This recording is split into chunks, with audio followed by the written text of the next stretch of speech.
Hello everybody, I have the SCT Sampler Kit unboxing for you for the month of November 2020, and this month SCT is actually offering a little bit of an incentive to Sampler subscribers. So if you decide to go and subscribe to these kits based on something I've shared, if you put my name, Misty Murphy, into the notes section when you sign up, my name will be entered into a prize drawing. So if my work inspires you to sign up, I would really appreciate you letting them know that I sent you. I really do love these kits, and they are a pretty affordable price. If you sign up for a year in advance and pay quarterly, they're about $14 a month. And it's full of little samples of paper crafting goodies. And since the holidays are coming up, a subscription would make a fantastic gift for anybody in your life who is crafty. Now, you don't have to sign up for a whole year. You can sign up for the minimum is 3 months, and it costs a little more per month. But these kits are fantastic. So let's go ahead and dive into the kit, and then after the kit reveal unboxing, I will show you a little project that I made with this kit.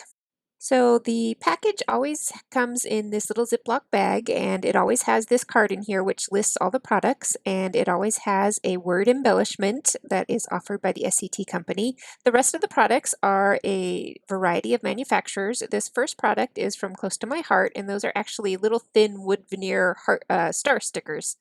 And this next selection of products is the Late Afternoon collection from American Crafts. Now, these kits always come with one larger reusable item, and this time it is that stamp set. The rest of the pieces here are partial packages of embellishments from this line.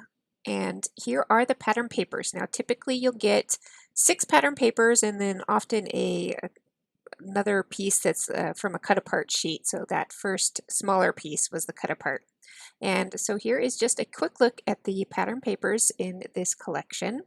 Next up, we have a collection by Vicki Boutin, also in American Crafts, and I actually have a lot of this collection already. Now these butterfly, they're layered stitched butterfly embellishments. I don't have those, so that'll be fun to play with.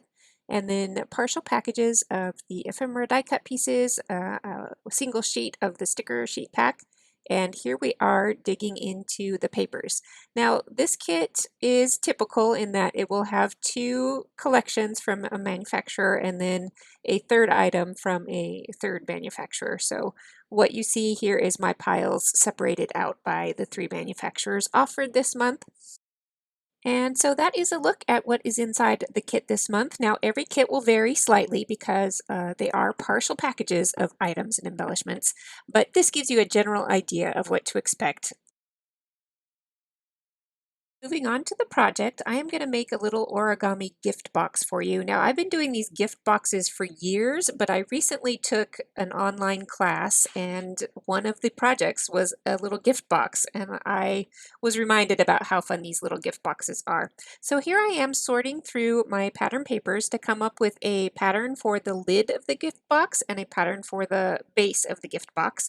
And when you're folding these up, you're only going to see a small portion of the pattern. So a very general pattern is best for these boxes. Now I went with that bird pattern, and it does come up a little odd in the end, but I'll show you how I solved that later. Now I was hoping that little blue bird right in the center would be the focal point of my box. Here you see me, I'm going to use that subtler print for my box base, and that needs to be slightly smaller than the lid so it will fit inside the base. And I just trim off like a 1/4 of an inch from the 2 adjacent sides of the box. You don't need to go all the way around, just a 1/4 inch from the 2 adjacent sides. And on the back sides of these pattern papers, you saw me draw an X across the corners of the paper, and I'm folding each corner in to meet up that X. And here I'm just using my ruler to make nice crisp folds. Now you can certainly use a bone folder, would probably be a better choice for that, but I just used what I had handy. And now technically this isn't true origami in that we're going to make some cuts in the paper, and I know true origami is entirely folded. And when I originally made these boxes, I did do it mostly with entirely folded, but this little trick that I learned at the class about clipping it kind of made it a little bit easier. So now the trick of these boxes is clipping it on the two opposite sides, just two sides, not all the way around. And that will give you flaps to fold in to create the structure of this little box. Okay, I know that went by very fast, but I will slow you down here and we'll take a closer look at this. So here I am. You can see my pencil lines on the back side of that pattern paper. Now this is all going to be folded inside and you'll never see those pencil lines again. I just folded all those corners into that middle and just matched up the point of the corner with the little crosshair of the X. And now I take that side and I fold it all the way up to where my first fold was, and I match up that corner with that first fold that I created on the first round of this project. One of the successful tips to this project is making sure your folds are nice and crisp. Now that was true of my original origami one because you had to get the valleys and mountains to fold correctly to get the box to collapse into the flaps that we'll see in a minute. But with this tip, we're going to cut down to that second fold line on this side, and then we'll turn it 180 degrees and cut down to the second fold line on the other side. And if you look at it, you can see that little square shape is left in the middle that is going to be the size of our finished box. So then we fold up the two sides that we clipped, and this one will require you to crease a new section that wasn't creased before. And you tuck those little flaps next to each other, and then this final flap fold will hold everything in place. And that finishes the lid for my box. Now you see I had hoped that little bird would be front and center of my box and its little beak is off the edge, so I'll show you how I solved that in a minute. In the meantime, I have folded the bottom of my box, and here my lid is a little bit floppy, so I am just adding a tiny glue dot. You could add liquid glue, whatever you want, to the flap of the lid, and that'll just secure everything in place. And I have this great little gift box.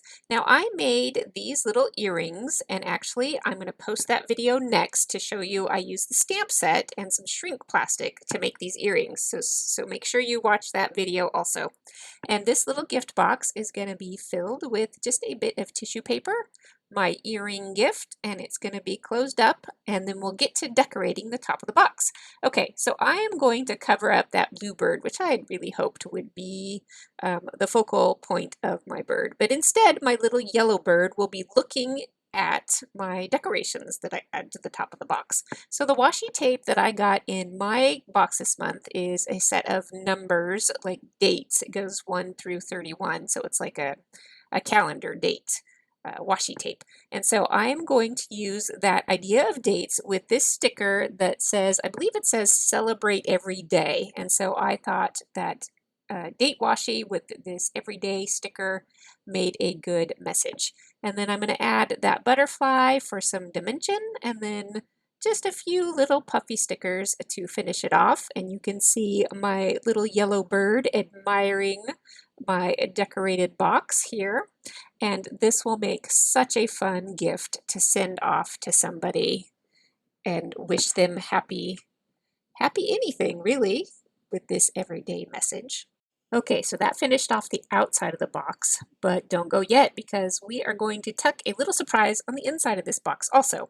I pull this lid open, and then since I got this tiny little note envelope in this box, I went ahead and just decorated it up a tiny bit, and I'm going to write a message on there. I'm going to put some adhesive on it and tuck it into my box, and I tuck it all the way down at the bottom to make sure that that little note message can be pulled in and out of that envelope. And now I have a wonderful, wonderful gift to send to somebody I care about. Now, just for fun, I went back into my stash of old projects and I pulled out this red box that I used when I was teaching kids classes, and the kids really loved making these boxes. And you can see here we had just some simple decorations, and it's a little hard to read, but that is a product that says snow on it, and I'm actually going to have a future video very soon coming up using that product. So that's a little sneak peek of something in the future. And as you can see, this was a pure origami fold that didn't include any cuts. So that's it for this time. I hope you enjoyed this video, and again, if you decide to subscribe to the SCT Sampler Kits, please leave my name and I can be entered into that drawing. I'll see you next time.